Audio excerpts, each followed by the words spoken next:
Welcome students. आज हम पढ़ेंगे वेज टू इम्प्लीमेंट डायरेक्टरीज। देखिए, डायरेक्टरी को इम्प्लीमेंट करने के दो तरीके हैं। पहला तरीका है लीनियर लिस्ट। अब लीनियर लिस्ट जो मेथड है वो बेसिकली करता क्या है? लीनियर लिस्ट मतलब नाम से समझ में आ रहा है कि कोई एक लिस्ट है। जैसे कि एक लिस्ट होती है नॉर्मली, जैसे कैसे होती है एक लिस्ट, जैसे 1 2 3 4 5 6 7 8 करके सीरियल नंबर लिखे होते हैं या नाम लिखे हैं रैंडम पीपल्स के, ठीक है। तो लीनियर लिस्ट जो होता है बेसिकली क्या होता है, ये एक ऐसा मेथड होता है जिसके अंदर फाइल नेम यूज होता है और फाइल नेम के साथ एक पॉइंटर होता है जो कि उस डेटा ब्लॉक की तरफ करता है। मतलब आप देखिए, हार्ड डिस्क के अंदर आपका डेटा रखा हुआ है और लीनियर लिस्ट में क्या करा आपने आपने फोल्डर बनाया, जैसे मान लीजिए मेरे नाम का बनाया आपने, इमरान नाम का फोल्डर बनाया, ठीक। वो इमरान नाम का फोल्डर जो है वो पॉइंट आउट करेगा उस डेटा ब्लॉक को जिस डेटा ब्लॉक में वो डेटा रखा हुआ है। जब भी आप उस फोल्डर पर क्लिक करोगे तो आप उसको डेटा को पाओगे। सिंपल सा तरीका, सबसे आसान, सबसे लॉजिकली देखा जाए तो बड़ा आसान। लेकिन क्या है कि हम इसको आगे समझने की कोशिश करते हैं। यहाँ पे क्या है कि एक परेशानी ये है कि लीनियर लिस्ट के अंदर डायरेक्टरी एंट्री होती है, उसके अंदर लीनियर सर्च जो होता है ना, थोड़ा सा लीनियर सर्च मतलब मुश्किल होता है। मुश्किल ऐसे होता है कि मान लीजिए, लीनियर सर्च का मैं एग्जांपल देता हूँ जो कि मैं बच्चों को देता भी हूँ डेटा स्ट्रक्चर में, कि अगर मान लीजिए एक सीक्वेंस लिखी हुई है नंबर्स की और उस नंबर्स में लिखा है 2 5 9 7 18 ऐसा लिखा हुआ है, तो यहाँ पे लीनियर सर्च क्या करेगी कि लीनियर सर्च आपको एक एक ब्लॉक को सर्च करना पड़ेगा। अब मान लीजिए कि आपकी सर्च अनसक्सेसफुल होने वाली है तो आपको पूरे ब्लॉक्स देखने पड़ेंगे वर्स्ट केस सिनेरियो में, तो उसमें कॉम्प्लेक्सिटी आपकी बहुत ज्यादा बढ़ जाएगी। लीनियर लिस्ट में फायदा क्या है कि लीनियर लिस्ट बनाना आसान है, ये बिल्कुल ऐसे लिंक लिस्ट की तरह ही होती है। लेकिन क्या है कि परेशानी का सबब ये है कि जब सर्चिंग करते हो ना आप, तो वो डायरेक्टरी को सर्च करता है और डायरेक्टरी को जब सर्च करता है जो कि सेम नाम की है, अगर मान लीजिए वो मौजूद नहीं है तो दिक्कत हो जाती है। मतलब आपने अगर मान लीजिए इस मेथड को अगर देखेंगे तो ये टाइम कंज्यूमिंग है थोड़ी सी। आप अगर किसी भी नई फाइल को क्रिएट करते हो तो आप एक डायरेक्टरी को सर्च करोगे, उसके अंदर वो फाइल को देखोगे कि भाई ये फाइल इस नाम की है कि नहीं। अब जाहिर सी बात है, एक डायरेक्टरी के अंदर सेम नाम की दो फाइलें नहीं हो सकती। अगर मान लीजिए कोई नई फाइल नहीं है तो आप नई एंट्री उसमें एडिट कर देते हो और डायरेक्टरी को बंद कर देते हो। सिंपल सा लॉजिक है। मतलब एक इमरान नाम का फोल्डर है, उसके अंदर एक वर्ड फाइल पड़ी है जिसका नंबर है, जिसका नाम है 1। अगर मैं एक और बार उसी फोल्डर में जाके 1 नाम से कुछ क्रिएट करने की चालू करूंगा, वर्ड फाइल अगर मैं क्रिएट करूंगा, तो वो बोलेगा कि नहीं, ये नहीं हो पाएगी, क्योंकि आपकी वर्ड में एक 1 नाम की फाइल ऑलरेडी है उस डायरेक्टरी के अंदर। या तो मुझे एक अलग फोल्डर, न्यू फोल्डर लेना पड़ेगा, उसके अंदर 1 नाम का एक डॉक फाइल बना दूं तो चलेगा, अदरवाइज उसमें तो नहीं करेगा वो अलाउ। मतलब सेम टाइप की और सेम नेम की फाइल नहीं होनी चाहिए। अगर कोई पीडीएफ फाइल है जिसमें अगर लिखा है कुछ भी लिखा है, यूनिवर्सिटी लिखा है उसमें यूनिवर्सिटी डॉट पीडीएफ, मैं दोबारा यूनिवर्सिटी डॉट पीडीएफ उसमें डालूंगा तो वो कहेगा नहीं, उसको यार कुछ आगे पीछे 1 2 3 लगा उसके अंदर, ये ऐसा तो नहीं होगा। अच्छा, जब फाइल हम कोई डिलीट करते हैं तो क्या होता है?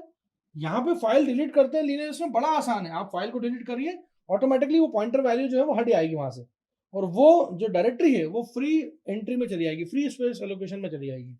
देखिए, फ्री स्पेस एलोकेशन हमने पढ़ा भी है, उसमें देखा भी है कि फ्री स्पेस एलोकेशन ऐसे होता है कि आपने जब एक्वायर करना है, जब एलोकेशन करना है, तो आपको चीजें मिलती हैं और आप उसको लिख देते हो, राइट कर देते हो। लेकिन जब आप चीजों को छोड़ते हो, मतलब डिलीट करते हो, तो क्या होता है, री एलोकेशन होता है। मतलब वापस से जो आपका फ्री स्पेस है वो उतना ही दिखने लगेगा जितना पहले दिख रहा था उस फाइल को लिखने से पहले। तो यहाँ पे भी ऐसे ही होता है कि जब आप फाइल को डिलीट करते हो, आप डायरेक्टरी को सर्च करोगे, फाइल नेम को देखोगे, फाइल नेम में आपको जो भी फाइल नेम चाहिए होगा उसको आप डिलीट मारोगे, तो जैसे आप डिलीट मारते हो ना, तो वो स्पेस जो थी ना, जो उस फाइल ने ले रखी थी, वो क्या हो जाती है, वापस से फ्री स्पेस में चली जाती है। अब यहाँ पे डायरेक्टरी एंट्री को आप यूज कर सकते हो और उसके साथ कई सारी चीजें कर सकते हो। सबसे पहले क्या करेंगे कि आपकी जो भी अनयूज्ड स्पेस होती है उसको हम फ्री स्पेस डायरेक्टरी या फ्री डायरेक्टरी के अंदर लगा देते हैं। पहला तो तरीका ये है। अब आपको जो एक तरीका बताया ये है। दूसरा तरीका ये है कि फ्री स्पेस डायरेक्टरी के अंदर उसको पॉइंट आउट कर दो। मतलब या तो आप फाइल को उठा के डिलीट मारिए, या फिर जिस डायरेक्टरी के अंदर वो है उस डायरेक्टरी को पूरा का पूरा उठा के फ्री डायरेक्टरी दिखा दीजिए। तीसरा तरीका क्या है कि आपकी जो भी लास्ट एंट्री होगी ना डायरेक्टरी की, उसकी लोकेशन जो है वो फ्री स्पेस लोकेशन में दिखा दो। और यहाँ पे डायरेक्टरी की लेंथ को डिक्रीज करना भी पॉसिबल है।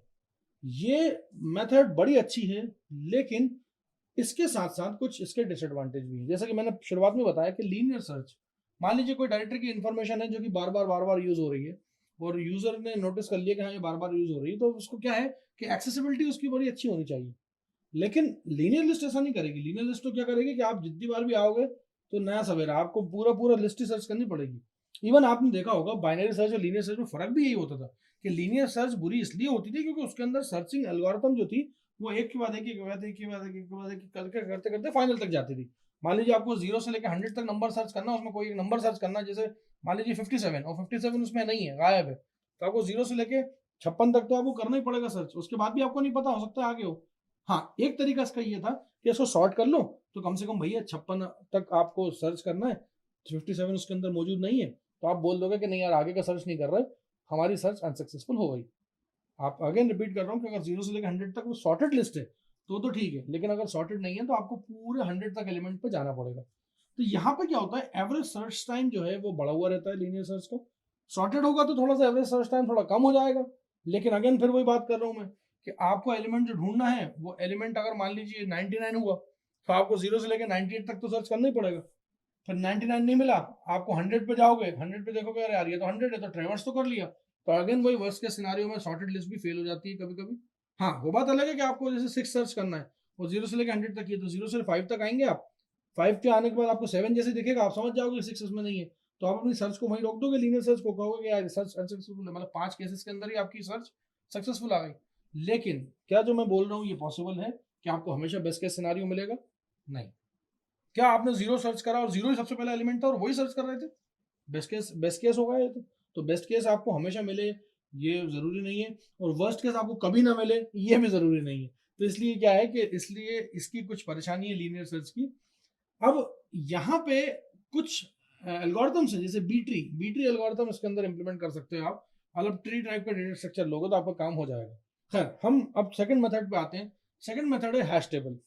तो चलिए, हैश टेबल पढ़ाने से पहले मैं आपको आज ऐसी हैश टेबल पढ़ाऊंगा जो कि आपको शायद डेटा स्ट्रक्चर या एडा में भी काम आ जाए, और शायद कभी हैश वर्ड कभी भी आपके दिमाग में आएगा तो आपको ये वीडियो जरूर याद आएगा। हैश टेबल एक तरफ रखिए इसको।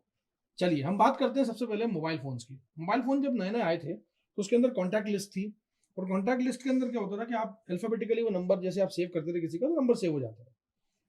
फिर कीपैड जो मोबाइल आते थे उसके अंदर एक वर्ड जो एक डिजिट होता था उसके अंदर A1 के अंदर जैसे रहता है कुछ नहीं था, 2 के अंदर रहता था ABC, फिर ऐसे ABC, फिर DEF, फिर GHI, ऐसे करते करते कीज रहते थे।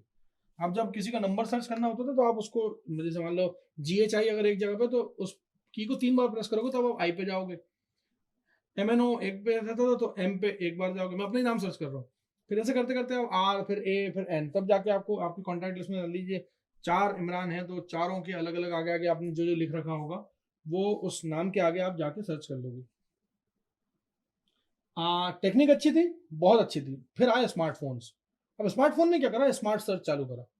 आपको की एक बार प्रेस नहीं करनी, आपको मतलब दो तीन तीन बार, जो GHI के लिए, आई के लिए 3 बार प्रेस करी थी ना, मत करिए, अब एक ही बार करिए।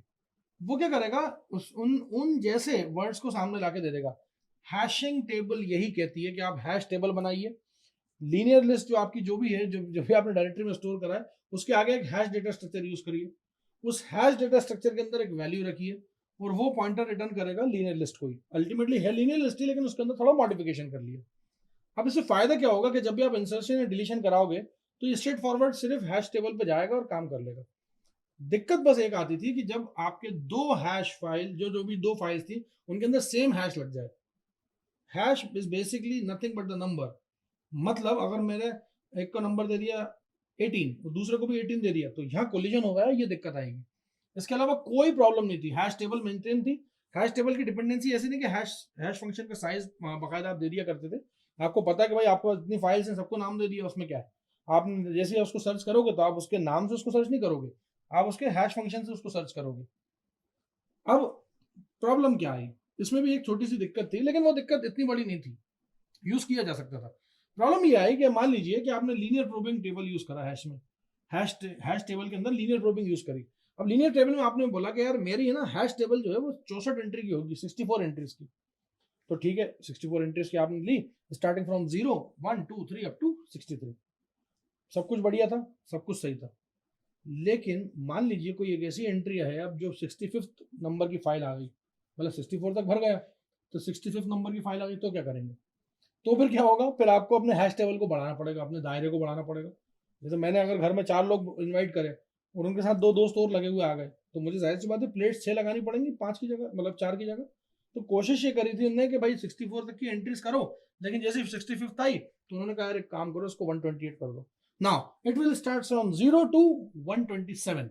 127 मतलब 128 एंट्रीज को एकोमोडेट कर लेगा। तो यहाँ पे जितने भी आपकी जो डायरेक्टरी की एंट्री होती थी ना, ये रिफ्लेक्ट करती थी कि नई हैश वैल्यू को। अब जैसे मान लो 127 तक भर गया तो क्या करोगे, ऑटोमेटिकली आपको 128 एंट्री के लिए क्या करना पड़ेगा, इसको साइज को और बढ़ाना पड़ेगा। वो इस तरह से ये चेन फ्लो मतलब चेन ओवरफ्लो था, जिसमें एंट्री होती थी मतलब आती थी फाइल, तो फिर हम उसको बढ़ाते थे, नहीं आती थी नहीं बढ़ाते थे। जितनी भी हैश एंट्री होती है वो किसी एक लिंक लिस्ट होती है, उससे वो क्या होती है, जुड़ी हुई होती है, और कोलिजन को रिजॉल्व भी वही करती है लिंक लिस्ट, क्योंकि आप जानते हो कि लिंक लिस्ट एक एलिमेंट का एक ही पॉइंटर होता है, कभी भी दो नहीं होते। इसलिए कहने का मतलब ये कि यहाँ पे कोलिजन के चांसेस थोड़े कम हो गए थे। लुकअप वैल्यू जो थी इसकी बड़ी अच्छी थी, मतलब लुकअप में आपको क्या होता था कि भाई लुकअप आपको करना है कोई चीज तो थोड़ा सा स्लो तो होगा, लेकिन searching at the same time थोड़ी सी बेटर थी रादर देन जो आपकी अभी लीनियर लिस्ट पड़ी। तो इसलिए थोड़ा सा लीनियर सर्च से थोड़ा सा ये एंट्री डायरेक्टरी जो थी इसकी थोड़ी फास्ट थी। तो ये था आपके दो तरीके, जिस दो तरीकों से शुरुआती दौर के अंदर डायरेक्टरीज को बनाया गया। Thank you so much.